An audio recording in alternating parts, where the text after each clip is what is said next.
The member for Melton. Thanks, Deputy Speaker. And clearly there should be no surprise of my appreciation of frontline healthcare and emergency service workers, given that I have had some extensive experience in being a frontline healthcare worker as a paramedic for 15 years, and then being the Assistant Secretary and Secretary of the Ambulance Union for 23 years. So I had 38 years involvement within ambulance, and I think I know the types of work that they do and the pressures that they're under, but also the other emergency service workers, whether they be paid employees or whether they be volunteers. They work well together and they do look after us in the community, and I appreciate everything that they do. And of course, I'm pleased to stand here today to talk about these extraordinary people that assist our community members, and they're running towards the danger and when we're running away from it, and they're dealing with the traumas of what individuals and families go through. I also want to extend my appreciation and thanks to our 000 heroes out at Esther for the work that they do. And I know with the upcoming festive season, their workload goes through the roof, absolutely goes through the roof. In particular, that Christmas week period, New Year's Eve is one of the busiest nights of the year for 000 calls and obviously for ambulance and police responses. So I want to extend my thanks to them. Of course, what we've done is, 340,000 strong healthcare workforce is the largest workforce in the state, and that's 1 in 10 Victorians are a healthcare worker. And of course, nearly 1/4 of these workers live in regional and rural Victoria, and they ensure access to healthcare, economic opportunity, and keeping our communities strong and safe. And Deputy Speaker, since we've come to office in 2014, we've grown this healthcare workforce by 40%, which is quite amazing.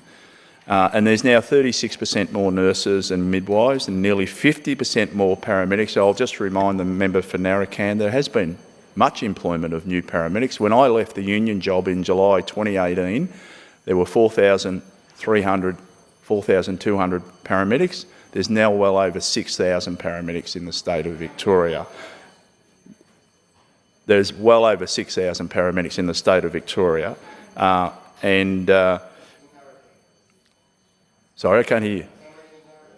Well, there's plenty in the Gippsland region, in the Latrobe Valley region. There's plenty down that way in the southeast of the state, and I was one of the advocates to increase the numbers. So, but in excess of 2,000 additional paramedics is quite an amazing figure, and there's more to come, and there has to be more to come with the growth of the population.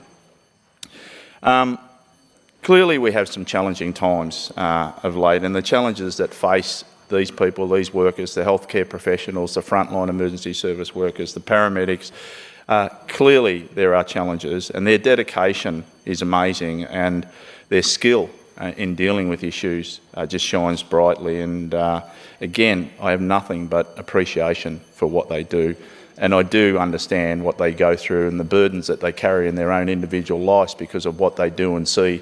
And they do, and I've raised this previously, as a frontline worker, in particular a paramedic and someone that's dealing with death and dying and trauma, you never lose that out of your head. You never get that out of your head, and sometimes it will flash up like a movie. A particular event will flash up in your head, and so you take it with you right through the rest of your life.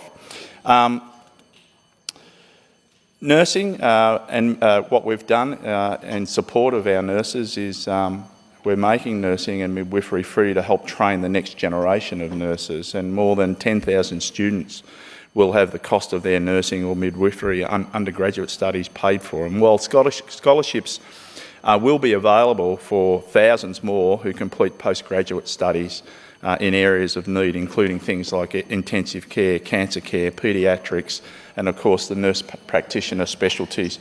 And of course their sacrifices are made by these workers along with those of their families, and of course it's through the support of their families that they can continue to work in these professions. And I couldn't emphasise enough how important it is to have family and friends support of these frontline workers.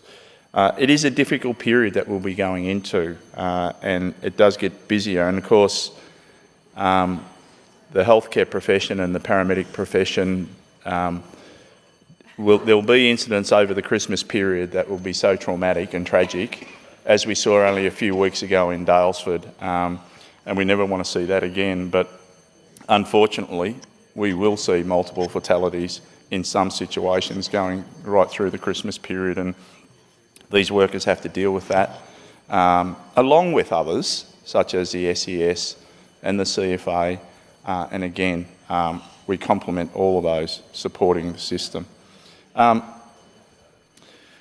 I just want to go on about some of the investment that we've made and things like scholarships for postgraduate nurses to complete their studies in specialty areas, as I said before, intensive care, emergency medicine, paediatrics and so on. And the scholarships average around about $10,000, I should say. There's also scholarships for enrolled nurses to become registered nurses, and again, those scholarships are worth about $11,000. Scholarships to support the training and employment of 100 new nurse practitioners, and that's really important.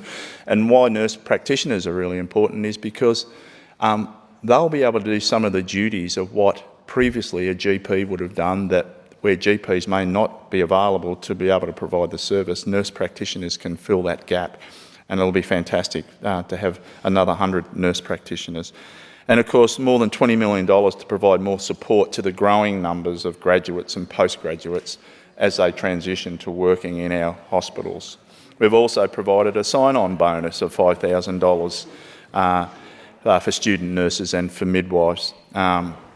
And we also know that evidence shows a direct correlation between nursing staffing levels and better patient outcomes, and we know that, and that's why we're proud to have the first legislated nurse-to-patient ratios and making sure our incredible nurses can give the patients the care that they need. And we know, and you know, if anyone here has been in a hospital or in a healthcare setting, having that direct relationship with the nurse and not having the nurse run off their feet because they're dealing with more than, you know, a number of patients, 4 patients, 2 patients, whatever it is the ratio is, depending on the area that they work in.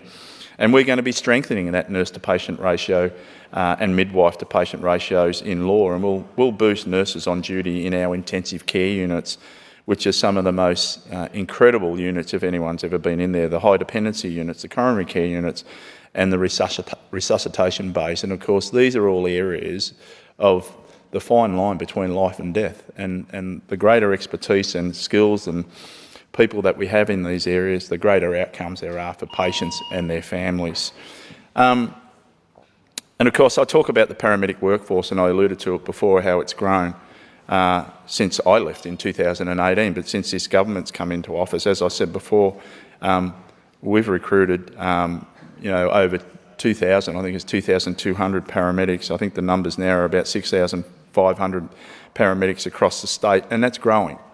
I should just give a bit of a brief history that we have MICA paramedics, and MICA in regional Victoria was introduced by the Bracks government, which was fantastic in the major regional centres, and now we have MICA responders, single responders, in a number of areas, and the most recent one is out at Ararat in the seat of Ripon, and I can tell you the Ararat paramedics and MICA paramedics are so pleased that they have a MICA responder in their area. And right around the state we see MICA single responders, but also MICA units in the major regional centres. I've only got a short time left, so we've opened a new Melton West ambulance station, which is fantastic, and another one to come down in Melton South. So, to suggest that, the government's not putting in and pulling their weight is a complete joke. And I do remind the member for Narracan that they had 4 years to build the branch or station that he was referring to back in 2010-14. And what did they do? What did they do in their term? Nothing. They went to war against paramedics. It was shameful. It was absolutely shameful. So, you can criticise what our government has done, but we've delivered on the figures, we've delivered on the workforce, we'll support our frontline healthcare workers. The member for Narracan's had his turn. It'll be a busy period going into the Christmas period. I thank them for all what they do, and I just hope that they stay safe. Thank you, Deputy Speaker.